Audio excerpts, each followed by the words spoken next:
الحمد لله رب العالمين، والصلاة والسلام على محمد بن عبد الله الأمين وعلى آله وصحبه أجمعين. أما بعد،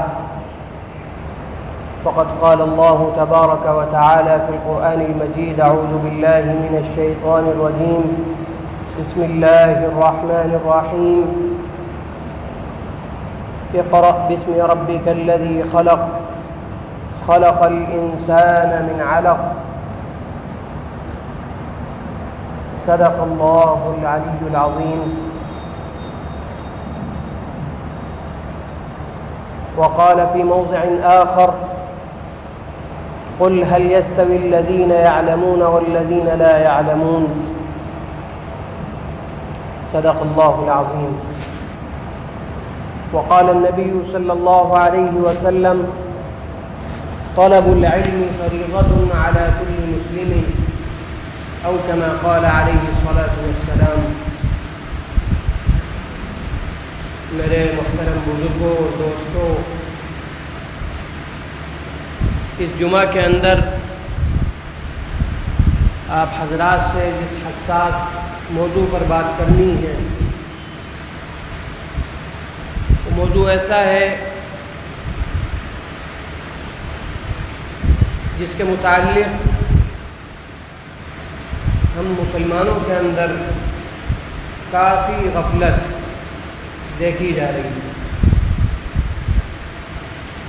یعنی ایک ہوتی ہے تھوڑی بہت غفلت ہو، یا ایک طبقے کی طرف سے غفلت ہو، کچھ لوگوں کی طرف سے غفلت ہو، چند لوگوں کی طرف سے غفلت ہو، تو اس کو نظر انداز کر دیا جاتا ہے. اس غفلت کو غفلت نہیں سمجھا جاتا. لیکن جب غفلت پورے معاشرے کی طرف سے ہونے لگے، اکثریت کی طرف سے ہونے لگے، اور گاؤں میں، قصبے میں، شہر میں بسنے والے اکثر و بیشتر لوگ اس غفلت کا شکار ہو جائیں، تو مہلک مرض بن جاتا ہے، پوری قوم کے تباہ و برباد ہونے کا سبب بن جاتا ہے. ویسے تو اسباب بہت سارے ہیں، قوم کی پستی کے، قوم کی تنزلی کے، قوم کے ذلیل ہونے کے، قوم کے رسوا ہونے کے، لیکن ان تمام اسباب میں ایک بنیادی سبب جو ہے وہ میرے محترم بزرگوں دوستو تعلیم سے اپنی نئی نسل کی دوری. ہمارے یہاں ایک عام سا رواج بن گیا ہے، لوگوں کے اندر ایک ذہنیت بن گئی ہے کہ بچوں کو ابتدائی دنوں کے اندر تو اسکول کے اندر، مدرسوں کے اندر چھوڑا جاتا ہے، جو ان کے کھیلنے کودنے کی عمر ہوتی ہے، یا آپ کہہ سکتے ہیں کہ بنیادی تعلیم کی جو عمر ہوتی ہے، ابتدائی ایام جو ہوتے ہیں، 5-6 سال کی عمر جو ہوتی ہے، اس میں تو اسکول اور مدرسوں کے اندر چھوڑا جاتا ہے. لیکن جو عمر اس کے بعد ان کی اصل تعلیم کی شروع ہوتی ہے، اس عمر میں انہیں اسکولوں سے، مدرسوں سے ہٹا کر کاروبار میں لگا دیا جاتا ہے. ان سے کمائی کے ذرائع مانگے جاتے ہیں اور ان کو کمائی پر لگا دیا جاتا ہے. تو اگر پوچھا جائے کہ بھائی آپ کا بچہ پڑھ رہا تھا، پچھلے سال تک ہمارے یہاں تھا، یا کسی مدرسے میں، کسی اسکول میں پڑھ رہا تھا، اس سال آپ کا بچہ کہاں ہے؟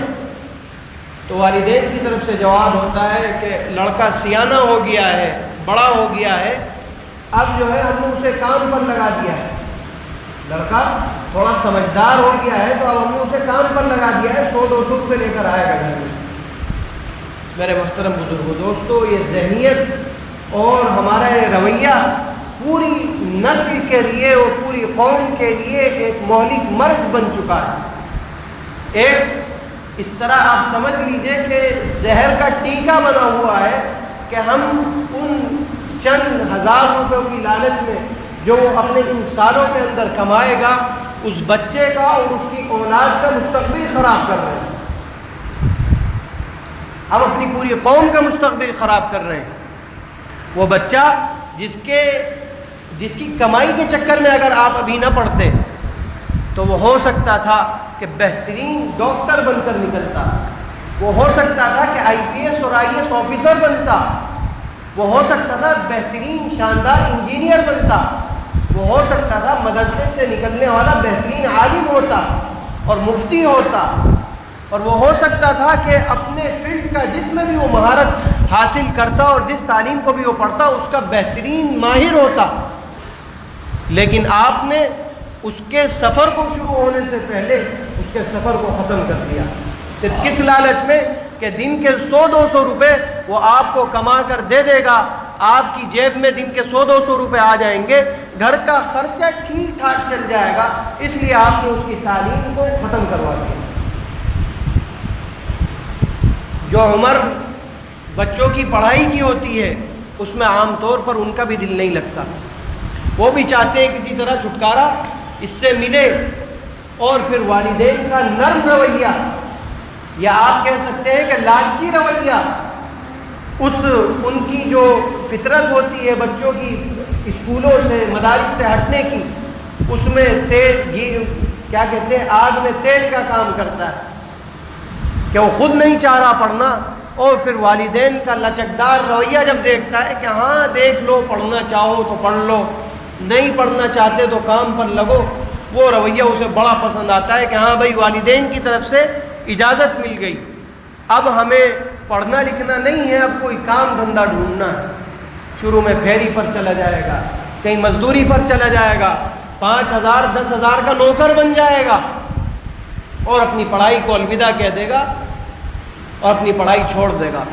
لیکن وہی بچہ آنے والے 2 سال کے بعد 10 سال کے بعد جب دیکھے گا کہ جس دنیا کے اندر میں رہ رہا ہوں اس سے متعلق مجھے کچھ معلوم نہیں ہے، میں اپنی چھوٹی سی دنیا کے اندر مگن ہوں، میں جس فیکٹری کے اندر کام کر رہا ہوں، جہاں مزدوری کر رہا ہوں، وہاں سے مجھے 2-4 روپے مل تو رہے ہیں، لیکن میری زندگی برباد ہو گئی ہے، میں اچھے اور پڑھے لکھے لوگوں کے درمیان بیٹھنے کے قابل نہیں ہوں، مجھے دنیا و ما فیہا کے بارے میں کچھ معلومات نہیں ہے۔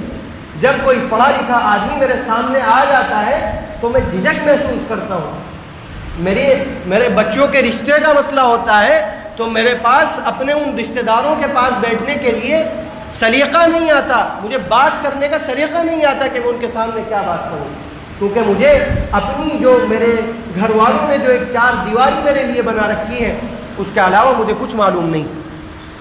میرے محترم بزرگوں دوستو، کہ بالکل سچا حال میں اپنے قصبے کا، اپنے علاقے کا، پورے اس خطے کا بتا رہا ہوں جہاں پر تعلیمی اعتبار سے پستی ہے۔ یہ ہمارے لیے بہت قسمت کی بات ہے کہ اللہ رب العزت والجلال نے ہمارے گاؤں کے اندر اتنے ادارے مدارس کی شکل میں، اتنی شخصیات جن سے جڑاؤ کی شکل میں، کچھ درجے یہ کہہ سکتے ہیں آپ ان کی کوششوں کی وجہ سے کہ کچھ درجے پڑھ لیتے ہیں بچے، ورنہ اگر یہ ادارے نہ ہوتے اور یہ مدارس کا جال نہ ہوتا تو جو 10-15 بچے ابتدائی کلاسوں میں پڑھنے والے ہیں وہ بھی نہ دکھتے، جو تھوڑا بہت حساب جاننے والے ہیں وہ بھی نہ ملتے۔ یہ حال ہماری پستی کا ہے، تعلیمی پستی کا۔ کس قوم کا؟ جس کے اوپر سب سے پہلی آیت قرآن کریم کی جو اللہ رب العزت والجلال کی طرف سے نازل ہو رہی ہے وہ کیا ہو رہی ہے؟ اقرا، پڑھو اے پیغمبر پڑھو۔ بغیر تعلیم کے اسلام کے اندر کوئی کام نہیں، بغیر تعلیم کے یہاں کوئی کام نہیں ہے، تعلیم لازمی ہے، جز ہے دین کا۔ جس طرح دین کے اندر نماز دین کا جز ہے، جس طرح کلمہ لا الہ الا اللہ کا پڑھنا دین کا جز ہے، بالکل اسی طرح تعلیم کا حاصل کرنا دین کا جز ہے۔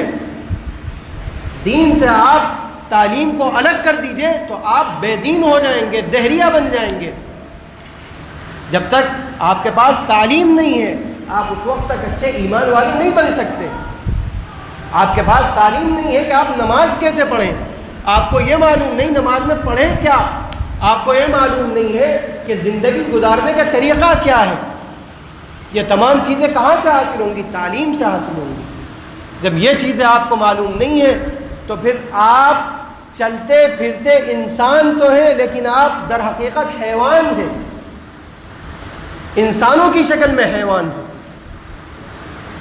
جیسے بیل، گائے، بھینس ہوتی ہیں، انہیں کچھ معلوم نہیں ہے، بالکل اسی طرح انسانوں کی شکل میں ہم بھی حیوان ہوں گے اگر ہمارے پاس تعلیم نہیں۔ اللہ کے نبی علیہ الصلوۃ والسلام نے ارشاد فرمایا طلب العلم فریضۃ علی کل مسلم، کہ علم کا حاصل کرنا ہر مسلمان پر فرض ہے، جس طرح نمازوں کا پڑھنا فرض ہے، جس طرح زکوٰۃ کا ادا کرنا فرض ہے، جس طرح رمضان کے روزے رکھنا فرض ہے، بالکل اسی طرح علم کا حاصل کرنا ہر مسلمان پر فرض ہے، فرض عین۔ غزوہ بدر کے اندر مسلمانوں کو فتح نصیب ہوتی ہے، کفار کے کچھ لوگ پکڑے جاتے ہیں، قیدی بنائے جاتے ہیں۔ اللہ کے نبی علیہ الصلوۃ والسلام صحابہ اکرام کے مشورے سے ان میں سے بعض لوگوں کو پیسہ دے کر چھوڑ دیتے ہیں، فدیہ جسے کہا جاتا ہے، یعنی جرمانہ ادا کرو تمہیں چھوڑ دیا جائے گا۔ بعض لوگ وہ تھے جن کے پاس جرمانے کی رقم نہیں تھی۔ اللہ کے نبی علیہ الصلوۃ والسلام نے ان سے پوچھا تمہیں کچھ تعلیم اور تعلم آتا ہے، پڑھنا لکھنا آتا ہے؟ انہوں نے کہا جی ہمیں پڑھنا لکھنا آتا ہے۔ آپ نے مدینے کے بچوں کی باری لگا دی کہ جس آدمی کو پڑھنا لکھنا آتا ہے وہ 10 بچوں کو تعلیم دے دے، اس کو چھوڑ دیا جائے گا۔ سوچئے کفار اور مشرکین کے قیدی ہیں، مدینے کے اندر قیدی بنا کر رکھا گیا ہے، اور آپ علیہ الصلوۃ والسلام ان کا جرمانہ کیا رکھ رہے ہیں کہ 10 بچوں کو تم تعلیم دے دو، پڑھنا لکھنا سکھا دو، تمہیں آزاد کر دیا جائے گا، چھوڑ دیا جائے گا۔ آج ہمارے یہاں تعلیمی ادارے ہیں، تعلیمی مراکز ہیں، لیکن ان کی قدر نہیں، خود لوگوں کے اندر، گھر والوں کے اندر، پیرنٹس کے اندر جذبہ نہیں ہے پڑھانے کا۔ میرے محترم بزرگوں، دوستو، بہت برے حالات ہیں، بہت برے حالات ہیں۔ صحیح بات یہ ہے اگر ہم لوگ خاموشی کے ساتھ چپ چاپ 10 سال اپنی قوم کی، اپنی نسل کی تعلیم پر توجہ دے لیں، اپنی قوم کی، اپنی نسل کی تعلیم پر توجہ دے لیں، تو پھر ہمیں حکومتوں سے شکایت کرنے کی ضرورت نہیں۔ ہمارے تھانوں کے اندر جو انسپیکٹر بیٹھے ہوں گے، جو داروغہ بیٹھے ہوں گے، وہ آپ کی قوم سے ہوگا، آپ کا ہوگا۔ ہمارے یہاں جو ڈی ایم ہوگا وہ آپ کا ہوگا، ہمارے یہاں بڑے ڈاکٹر جو ہوں گے وہ آپ کے ہوں گے، ہمارے یہاں بڑے انجینئر جو ہوں گے وہ آپ کے ہوں گے۔ لیکن ہم نے توجہ نہیں دی، ہم نے نافعیت ثابت نہیں کی اپنی، اور پھر ہم شکوہ کرتے ہیں حکومتوں کا۔ ارے آپ نے کیا دیا ملک کو؟ آپ نے کیا دیا قوم کو؟ صرف کھانا اور مزدوری کر لینا 200 روپے 400 روپے کی دن کی، وہی آپ نے اپنی زندگی سمجھ لی؟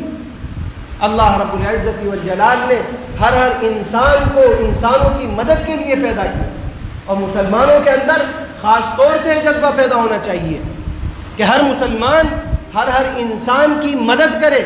قرآن کی آیت ہے وَأَمَّا مَا يَنْفَعُ النَّاسَ فَيَمْكُثُ فِي الْأَرْضِ، کہ جو بھی چیز نفع پہنچاتی ہے لوگوں کو، جو بھی چیز ایسی ہوتی ہے جس سے لوگ فائدہ اٹھائیں، اس سے نفع اٹھائیں اور اس سے لوگوں کا بھلا ہو، تو اللہ تبارک و تعالیٰ ایسی چیز کو دوام عطا فرماتا ہے، دنیا کے اندر اقتدار عطا فرماتا ہے۔ بتائیے اتنا بڑا گاؤں ہے، مسلم گاؤں کہا جاتا ہے، کتنے ڈاکٹر آپ کے یہاں سے نکل گئے؟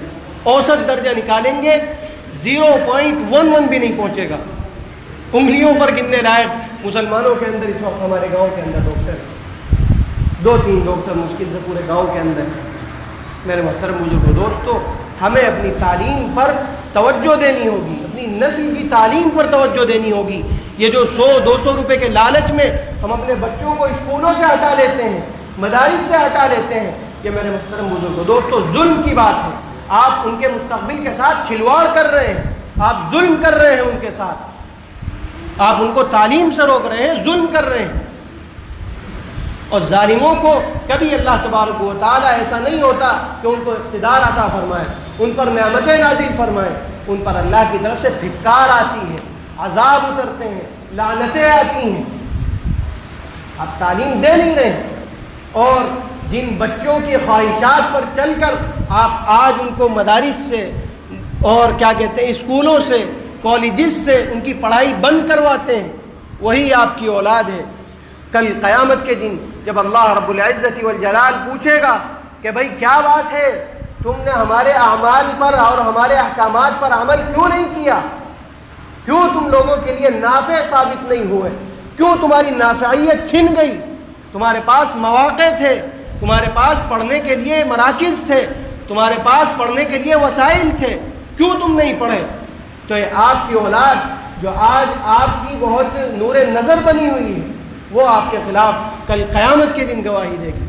قالوا ربنا انا اطعنا سادتنا وكبراءنا فاضلونا السبيل، ہمارے پروردگار ہماری اس کے اندر غلطی نہیں ہے، ہماری اس کے اندر غلطی نہیں ہے، یہ پوچھیے ہمارے آباء و اجداد سے، یہ کھڑے ہیں، ہم نے ان کی مانی، انہوں نے ہمیں تیرے راستے سے بھٹکایا، انہوں نے ہمیں تعلیم سے دور کیا، ان کے دلوں کے اندر لالچ آیا اور انہوں نے کچھ روپوں کے لیے، کچھ ٹکوں کے لیے تیری تعلیم سے دور کیا، اور تیرے لوگوں، تیرے جو بندے تھے اور تیری جو مخلوق تھی ان کے لیے ہم نافع ثابت ہوں، اس سے ہمیں روکا۔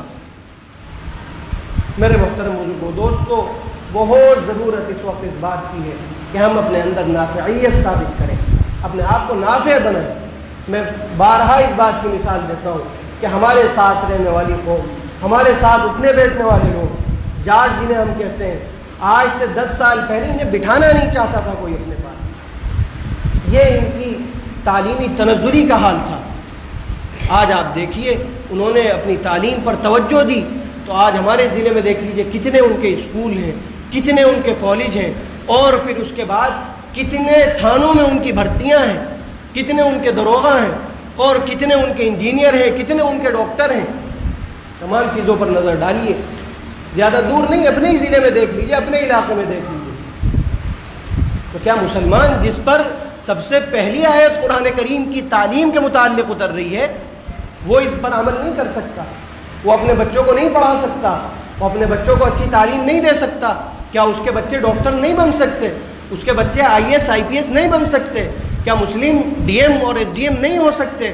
کیا داروغہ مسلمان نہیں ہو سکتا؟ کیا ڈاکٹرز مسلمان نہیں ہو سکتے؟ بالکل ہو سکتے ہیں۔ اور یہ بھی ایک دین کی دعوت کا اور اسلام کی طرف راغب کرنے کا ذریعہ ہے۔ مظفر نگر کے اندر ڈاکٹر ہیں حافظ نور، پورے لاک ڈاؤن جو انہوں نے خدمت انجام دی، کتنے غیر مسلم مجھے مل چکے ہیں جو ان کی زبانیں نہیں تھکتی ان کی تعریف کرتے ہوئے، بڑے بہترین آدمی۔ اسی طرح آدمی قریب ہوتا ہے، پہلے مسلمان سے قریب ہوگا، پھر اس کے دین اسلام سے قریب ہوگا۔ لیکن آپ نافع تو ہیں نہیں، نافعیت آپ کے اندر ہے نہیں، لوگ آپ سے فائدہ اٹھا رہے ہیں نہیں، اور پھر یہ چاہتے ہیں کہ پوری دنیا مسلمان ہو جائے۔ نہیں ہو سکتا میرے محترم بزرگوں۔ دوستو، اپنے اندر نافعیت پیدا کرنی ہوگی۔ جس وقت اللہ کے نبی علیہ الصلوۃ والسلام کے صحابہ اکرام رضوان اللہ علیہم اجمعین جاتے تھے علاقوں میں جہاد کی غرض سے، تو لوگ ان کے اندر جو تعلیمی لیاقت تھی، ان کا جو کردار تھا، ان کا جو کریکٹر تھا، اسے دیکھ کر لوگ دعوتیں دیتے تھے انہیں کہ آ جاؤ، ہم جو ہے اس وقت دوسرے لوگوں کے زیر تسلط ہیں، ہم پر اس کی حکومت ہے، آپ ہمارے گاؤں پر آ جائیے، آپ ہمارے علاقے میں آ کر قبضہ کر لیجئے، ہم چاہتے ہیں کہ آپ کے زیر سایہ رہیں۔ لوگ خط بھیجتے تھے کہ ہم چاہتے ہیں کہ آپ ہمارے گاؤں میں بھی آ جائیں، ہمارے یہاں بھی آپ کی حکومت قائم ہو جائے۔ ایسا کریکٹر، ایسا ہمیں اپنا کردار بنانا ہوگا اور اپنی نافعیت ثابت کرنی ہوگی۔ اللہ رب العزت والجلال سے دعا ہے مجھے اور آپ کو کہنے اور سننے سے زیادہ عمل کی توفیق عطا فرمائے۔ وآخر دعوانا الحمد للہ رب العالمین۔